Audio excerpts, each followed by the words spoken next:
vraie église yamba mutakoti na witi te a changer tika masanga yamba mutaina a chaîne na mimini yo te a changer tika ki chaîne comment va passer à l'Europe mona mabia bandimi bozo chola ko or mondimi azalo kwa mutebi nzambe frère soko zo teya oza passer oza kwa soda ayebi loi ko le cas civil keba na passer a critique bandimi faux motei passer nga o bebi so bebi saté tant que mukileza yaka ba piaka faute ne bembe o zo tele za berere nana kitalo la sambela sa pengwa biso tu to na kopengwa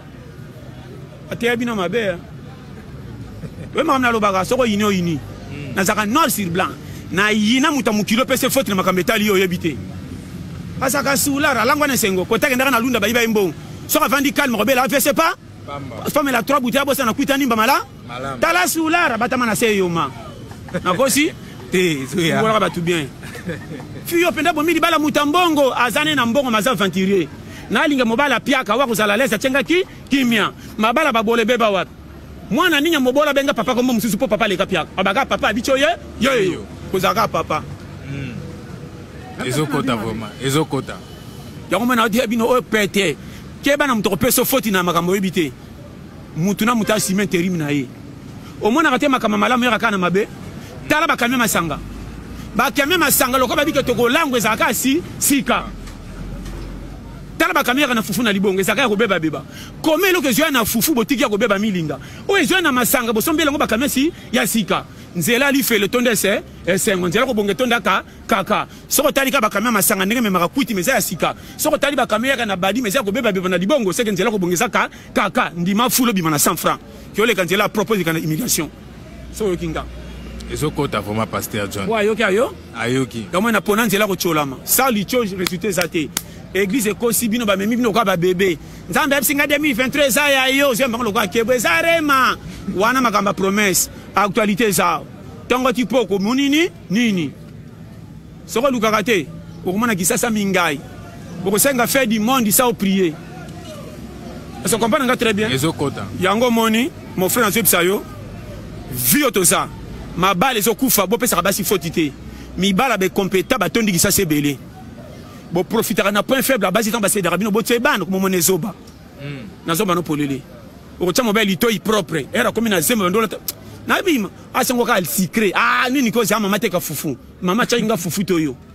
mama chainga zemi toyo na zolo bana yo kendana ba culture mona busuba frère moi si na pesa ke fotité po biso ne to lingara basi to yaka na berer moi si avale mba yo fatara ba critère amike ce qui ba se branda mibai na mbongo ne ba pona mibala mitu ko bacha matoi comment moi si andimi ona pia ka pesi nzoto c'est kaza na confiance yonde na kati ya libala ko moni mutaka na mingo moni pa pamba ko gangela ko ka chauffeur na volant eza somo donc on a bana polele izoya soko ndiminga bien obala ete yaka to fanda baleki na eba yeso ki bazongo zo silika na ningaka ba yawa te est-ce quoi qui na nzete jamais boko discuter na moi so finga na mama bota yo ramelata secret na yo te ozali ba betende ndenge nini moi ça ya ofele baninga bazo kangela ba mapango yo zonga ofele discussion ngana zo kotsa mama botanga est-ce que nzamba ko pambola liboto ata yo kite nzamba yo mibali mbele fo bozali dike nazo pesa bino ba sérieux problème bali ozo mona batuti mobile na moto tiki bana 4 yo ki mawelonga ba jeune makamba sana ngo ya kati koko mais pasteur au moins mobile mususu au moins azobeta moi si na nzela pour moi makambu tozolo ba yango wana bibeta beta oyo tala ndoko sona bano makambu yo kaka nazo bima mabe pa ba pasteur ebele po nazo livrer vérité problème na ngeza ngana mona ka focha mutute na mona ka ndeto bongisa bampano makambu izana ngamo ko na bima na yoma soko talinga na tangati na bango polele na kola kwata na koma inaji moko batutu ba moni ba kanchoko esili na tambola waya na sala ba ki portero soko mona batu baleka na mitu ko ba folola mais par la grâce na mbamba nzamba sala zoba zate o tango tangate ozana eloko moko bomba tshela ngo esprit o mona lipe ko bima nzamba va pambola yo ndira comme ça mutu ko soda soko kena guerre avant que de guerre faut nyoka man entraînement pour la mo ennemi te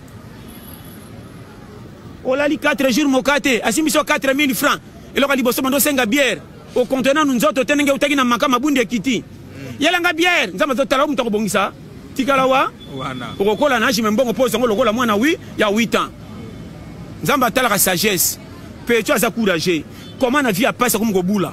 Tentez votre chance maintenant, plusieurs bourses d'études sont disponibles. Pont & Travel est une agence de voyage basée à Kinshasa avec une représentation à Montréal au Canada. Suivez nos représentants en direct de Montréal. Tac. Hi everyone, this is Asma from Power Travel Agency. We are here to announce that we have a great opportunity for you. Vous comprenez, hein?